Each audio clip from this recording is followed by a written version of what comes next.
بسم الله الرحمن الرحيم.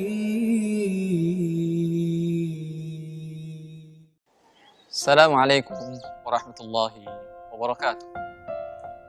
الحمد لله والصلاة والسلام على رسول الله وعلى آله وصحبه ومن والاه.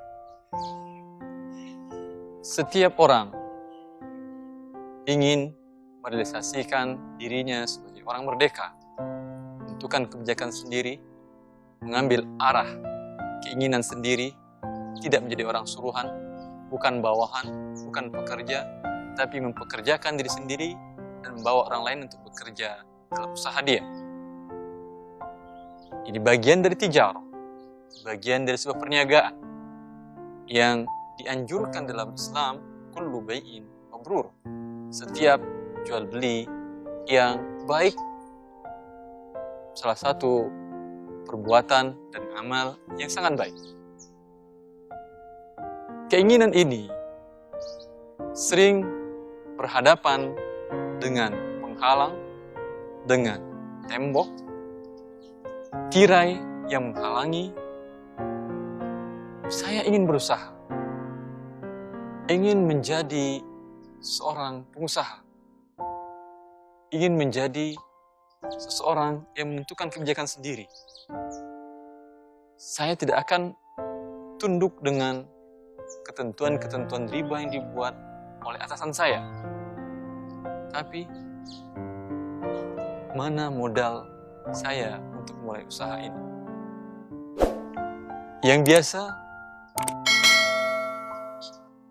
dalam pikiran seseorang bahwa modal dia dalam usaha hanya satu, dan bentuk pinjaman permodalan di lembaga-lembaga keuangan yang umumnya masih berbau riba atau memang murni riba, masih dikelabui dengan riba atau memang itu adalah riba 100% dalam bentuk lembaga keuangan konvensional. Lalu dikatakan, mana yang syar'i? Mana yang dibolehkan Islam? Dan langkah awal mulai usaha dalam bentuk modal sangat menentukan kelanjutan dari usaha ini. Terbayang oleh Anda bila sebuah usaha dimulai dengan sebuah dosa. Anda ingin mencari rezeki Allah, tetapi rezeki ini diketuk pintunya dan dibuka dengan kunci maksiat kepada Allah dengan minta permodalan, pinjaman, riba. Sebegitu sempitkah hidup ini sehingga tidak ada sesuatu yang halal untuk Anda cari?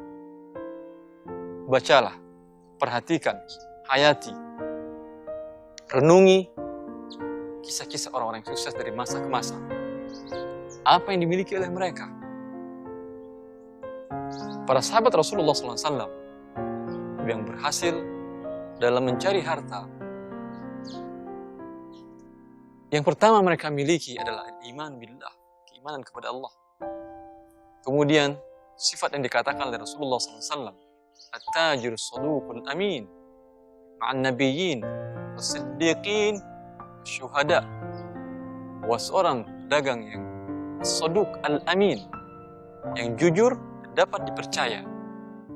Maka sifat dua ini modal yang paling utama yang ada dalam diri Anda. Sebelum modal materi, modal ini dahulu munculkan dari diri Anda atau pupuk dan tumbuh kembangkan dalam diri Anda, sehingga dengan modal jujur dan dapat dipercaya ini, Anda bisa mendapatkan modal untuk materi. Abdurrahman bin Auf radhiyallahu ta'ala anhu memulai usahanya dari nol. Tidak ada satupun materi, dia datang ke pasar Madinah. Padahal saudaranya menawarkan setengah hartanya, hibah. Tidak perlu dikembalikan. Kalau rugi, kamu usaha tidak ada tanggung jawab konsekuensi, tidak ada konsekuensi apapun juga. Tetapi dia mengatakan, barakallahu laka fi malika wa ahli. Semoga Allah memberkahi hartamu dan keluargamu. Dulluni ala suq. Tunjukkan aku di mana pasar. Datang ke pasar Madinah berbekal sifat as-sidq wal amanah, jujur dan dapat dipercaya, dia memulai membangun bisnisnya, mulai membangun usahanya sehingga menjadi orang yang kaya raya masa itu. Apa yang beliau lakukan?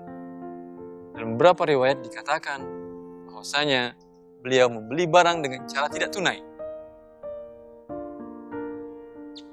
Membeli barang dengan cara tidak tunai, kalaulah bukan seorang yang dapat dipercaya dan jujur, orang tidak mau memberikan barang begitu saja dan bayar nanti. Siapa Anda? Bila Anda orang dikenal, dapat dipercaya dan jujur, silahkan. Maka ini yang dimiliki oleh Abdurrahman bin Auf.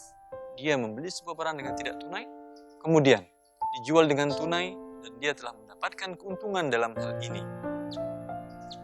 Mendapatkan keuntungan dan memulai usahanya dengan berjual beli sampai dalam beberapa saat dia sudah mendapatkan keuntungan sebesar biji kurma emas mahar untuk istrinya, untuk istri dia sebagai maharnya.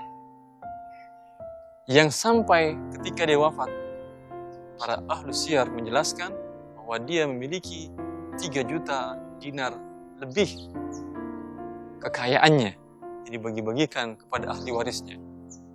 Setelah sebelumnya harta dia banyak dikeluarkan dan diberikan fi sabilillah. Ini modal yang pertama. Modal yang kedua tidak kalah pentingnya. Lihat apa yang Anda miliki. Rumah, tanah, kendaraan, perabotan, apapun yang Anda miliki, ini bisa menjadi modal utama. Bagaimana caranya? Jual barang-barang ini. Dikatakan kalau saya jual, saya mau tinggal di mana? Mau ini gimana? Bisa. Jual, hidup apakah ala kadarnya, dan lihat orang merintis usaha. Tidak merintis dengan kesenangan dan keenakan serta kenyamanan. Dimulai dari pengorbanan memang. Yang ini Rasulullah SAW ajarkan kepada seorang Ansori. Sebelumnya, sahabat ini sebagai seorang peminta-minta, lalu Rasulullah ajarkan dia cara berusaha sehingga terbebas dari sifat meminta-minta dan mampu menafkahi keluarganya. Datang kepada Rasulullah SAW, lalu Rasulullah SAW mengatakan kepada dia, apa yang kau miliki di rumah? Dia mengatakan, tidak satu pun juga kecuali 1 helai kain yang lusuh dan 1 kendi yang sudah lama. Kata Rasulullah, bawa 2 barang itu kemari. Dia bawa 2 barang kepada Rasulullah SAW, lalu Rasulullah SAW jual barang ini dengan cara lelang. Man yashtari hadaini, siapa di antara kalian yang mau membeli 2 barang ini? Sebagian ada yang membeli, saya beli dirham Rasulullah. Rasulullah SAW, siapa yang mau menambah? Ada yang mengatakan, saya beli 2 dirham ya Rasulullah. Maka Rasulullah SAW jual dengan 2 dirham. 1 dirhamnya, beliau suruh sahabat ini membeli makanan untuk keluarganya. 1 dirham lagi, Rasulullah perintahkan dia untuk membeli kapak. Lalu Rasulullah minta agar dia membawa kapak itu kepada Rasulullah SAW, dan Rasulullah pasangkan tangkainya sendiri dan mengatakan, idhab wahtati, pergilah dan cari kayu bakar, dan jangan datang sebelum 15 hari. Setelah 15 hari dia datang kepada Rasulullah SAW. Kemudian Rasulullah mengatakan, apa yang kau lakukan? Dia mengatakan, aku mencari kayu bakar dan aku jual, dan sekarang aku telah mendapatkan 10 dirham. Dari modal 2 dirham, sekarang berbuah 10 dirham dalam masa 15 hari. Suatu usaha yang diberkahi oleh Allah Subhanahu wa Ta'ala. Maka Rasulullah mengatakan, ini lebih baik bagimu daripada meminta-minta, baik diberikan oleh orang ataupun tidak diberikan oleh orang. Dalam kasus ini yang menjadi pelajaran bagi kita, bahwasanya sangat mudah bagi Rasulullah SAW mengatakan kepada para sahabatnya, wahai sahabat-sahabatku, siapa yang mau memberikan modal kepada saudaramu ini 2 dirham? Siapa yang mau pahala, ini 2 dirham, silahkan berikan modal untuk dia, baik dalam bentuk pinjaman ataupun hibah. Jadi Rasulullah tidak mengajarkan sahabat ini untuk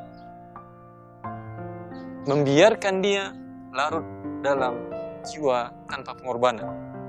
Maka Rasulullah minta dari dia barang dia yang paling berharga, satu-satunya dimiliki dia.